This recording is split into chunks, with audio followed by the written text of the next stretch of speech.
Noniin, Lysikka Miikka ja toinen harjoitus.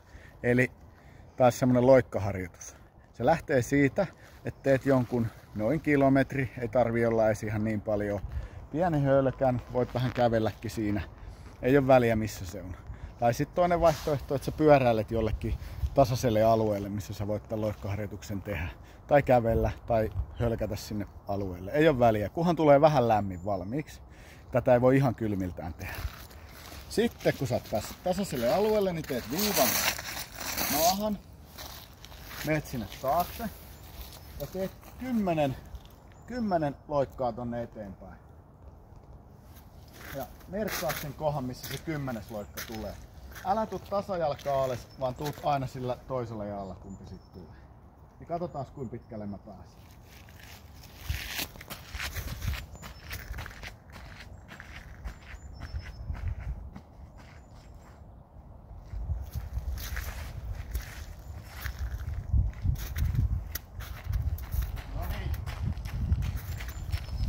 Siinä oli se 10. loikka, niin mä merkkasin nyt ton matkan. Tosta tonne mä pääsen 10 loikalla. Nyt sit harjoitus on sellainen, että mä teen 10 kertaa.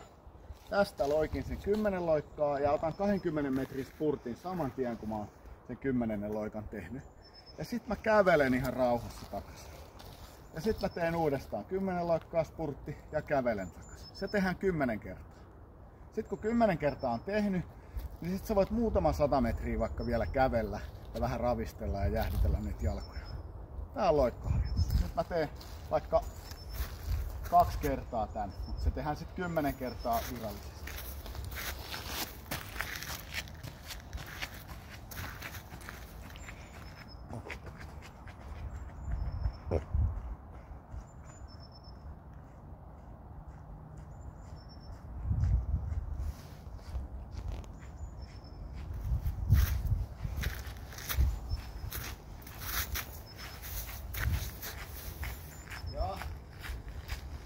Ne loikat pitää olla semmosia räjähtäviä, se ei saa olla juoksua, ei semmoista matalaa juoksua, vaan loikit niin pitkälle kuin pääset. Räjähtäviä, repäseviä loikkia. Tehdään vielä toinen.